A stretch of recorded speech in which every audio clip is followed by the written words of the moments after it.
Episode 18. Zizi merentangkan tangannya dan menguap lebar. Perempuan bertubuh mungil itu meraba bibirnya dan tersenyum malu-malu. Dia mengingat feskisnya dengan Pras semalam. Dia seorang gadis kampung yang memang tidak tahu apa-apa.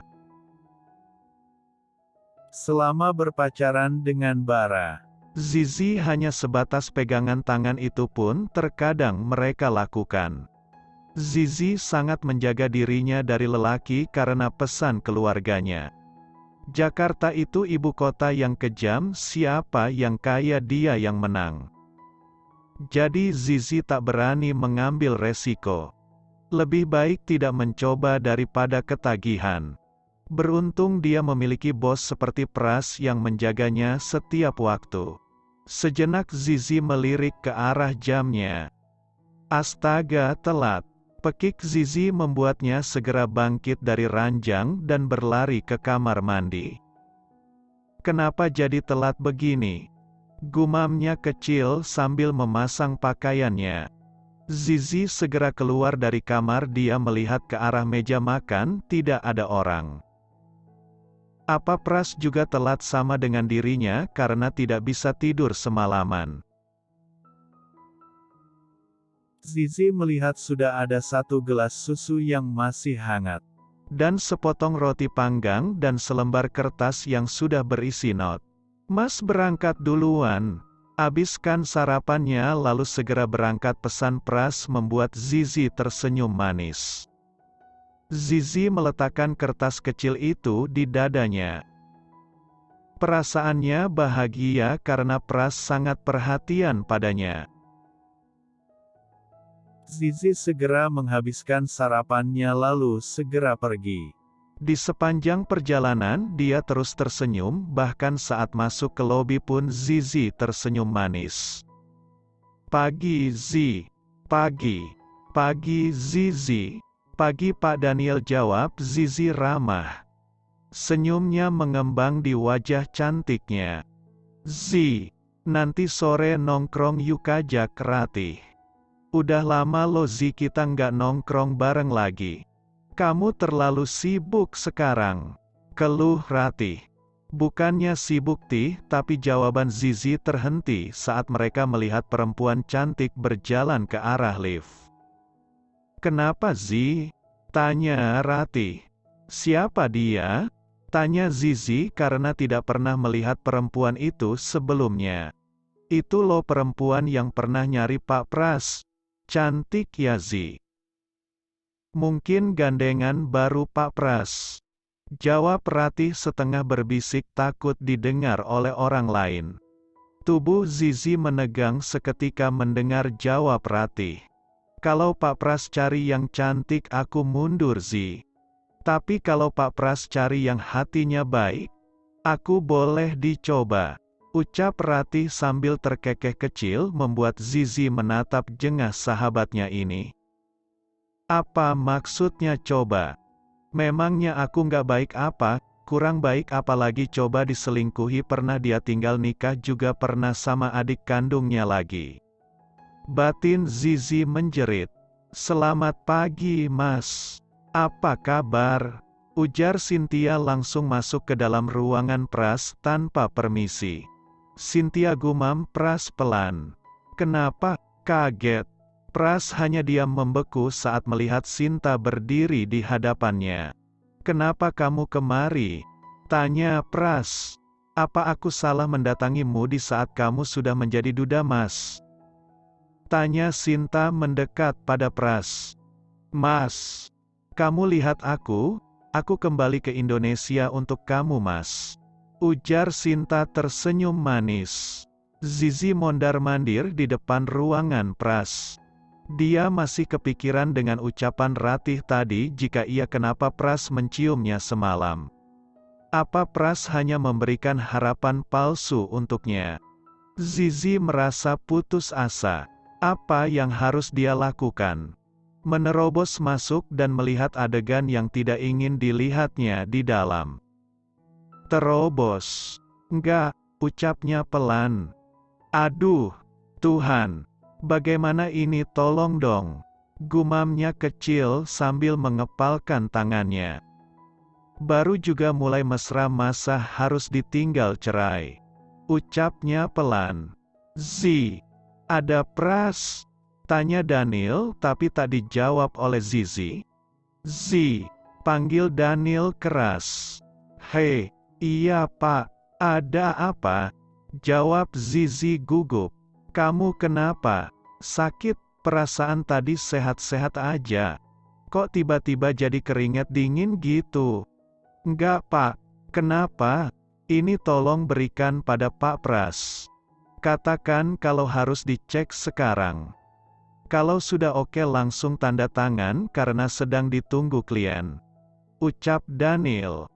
Memberikan satu map pada Zizi membuat Zizi tersenyum kecil karena ada alasan untuk masuk. Zizi menghela nafas panjang. Dia memberanikan diri untuk masuk.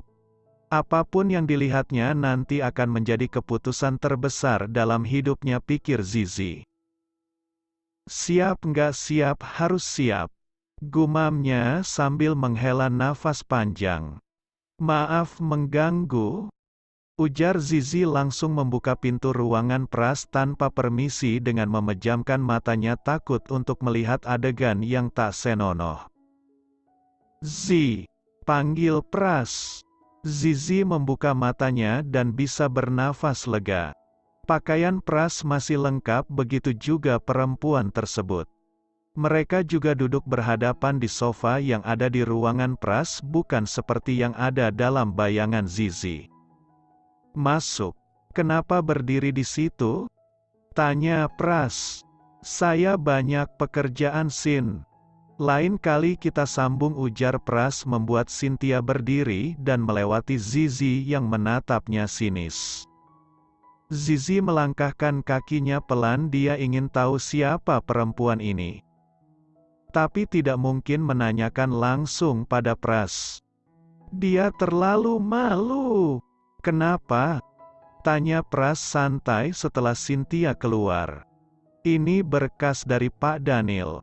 Beliau minta Anda segera mengeceknya. Jawab Zizi sedikit ketus. Pras mengambil berkas tersebut dan melirik ke arah Zizi yang terlihat cemberut. Apa mungkin Zizi cemburu? Batin Pras yang melihat gelagat aneh dari Zizi. Pras segera membubuhkan tanda tangannya dan memberikan kembali pada Zizi tanpa mengatakan apapun. Dia ingin lihat reaksi dari Zizi. Zizi menghentak kakinya lalu keluar tanpa permisi. Ih, kesal, kenapa nggak menjelaskan sih siapa perempuan itu? Omelnya. Kalau memang dia gandengan baru, kenapa coba nggak jujur aja? Ucap Zizi sambil komat kamit ke ruangan Daniel. Pak, ini berkasnya. Ujar Zizi memberikan berkasnya pada Daniel lalu pergi. Zizi duluan pulang, dia tak berkonsentrasi bekerja hari ini karena kepikiran perempuan cantik tadi. Memang cantik tapi pelakor. Kesal Zizi. Meskipun dia tidak dengar langsung dari mulut Pras siapa perempuan itu, Zizi bisa menangkap sinyal kalau mereka memang punya hubungan serius. Tiba-tiba ponsel Zizi berbunyi. Pras, kenapa dia telpon? Ucap Zizi kesal. Halo, Zi, kamu di mana? Mas sudah nungguin kamu lo di parkiran tapi kamu nggak nongol-nongol. Kamu masih lama? Tanya Pras sambil melirik jam tangannya.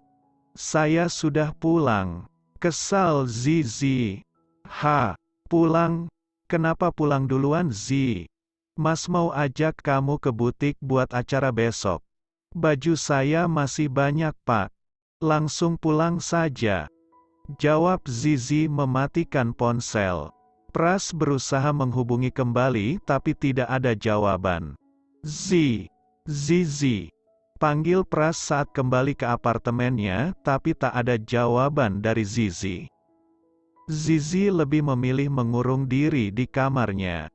Pras segera masuk ke kamar. Dan mengganti pakaian mungkin Zizi sedang mandi, pikir Pras.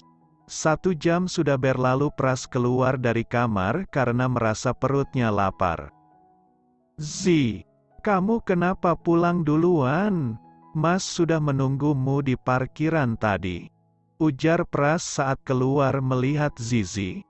"Aku lelah Mas," jawab Zizi ketus. "Kamu sudah makan?" tanya Pras. "Aku tidak lapar." Pras yang melihat jawaban Zizi tidak mengenakan menarik tangan Zizi untuk duduk. "Mas tadi sudah beli makanan. Makan dulu ya," bujuk Pras mengambil makanan cepat saji yang dia beli tadi dan membuat minuman hangat untuk Zizi. "Mas saja yang makan, aku masih kenyang," tolak Zizi sambil meneguk minumannya hingga bersisa setengah. "Nanti kamu sakit lagi. Makan sedikit ya, besok kita harus menghadiri pernikahan Bara Lozi. Harus punya kekuatan agar kamu tidak menangis di sana," canda Pras sambil mencoba menyuapi Zizi. "Bukan kuat menghadapi pernikahan Bara. Tapi aku harus kuat sewaktu-waktu kamu tinggal Mas," batin Zizi. "Mas sudah memesankan gaun yang senada dengan jas Mas. Mungkin nanti diantar oleh kurirnya," ucap Pras sambil terus menyuapi Zizi. "Besok-besok jangan pulang sendiri lagi," ingat Pras tapi tak dijawab dengan Zizi. Dia hanya diam saja menikmati suapan dari Pras. "Iya Ma, besok aku akan datang. Mama jaga kesehatan ya, jangan berpikir yang aneh-aneh," jawab Pras saat Bu Indah menghubunginya. "Bukan tidak mau pulang, tapi pekerjaanku saat ini banyak sekali Ma. Sabar ya, sebentar lagi Mama akan ada menantu yang menemani." "Tapi Mama tidak suka Pras." "Mama tidak mau Arum," jawab Bu Indah dari seberang sana. "Ma, bagaimanapun juga Arum mengandung anak Bara. Cucu Mama. Mama mau Zizi," Pras jawab Bu Indah dengan bergetar. "Aku janji akan membawa Zizi ke rumah Mama," ujar Pras tersenyum kecil. "Terima kasih sayang," jawab Bu Indah. Dia pikir Pras berjanji membawa Zizi besok ke acara Bara karena dia sudah merindukan Zizi. Perempuan cantik yang dia dambakan menjadi menantu. Karena kebodohan Bara membuat semua harapannya musnah. Pras menghela nafas panjang. Kenapa di saat dia dan Zizi baru memulai kehidupan, Cynthia justru datang? Dia tak menginginkan Cynthia. Tapi Pras juga tak bisa keras pada perempuan itu. Karena Pras pernah berhutang budi pada Cynthia untuk menjaga Airin meskipun berakhir dengan kematian, tapi jasa Cynthia tidak bisa Pras lupakan.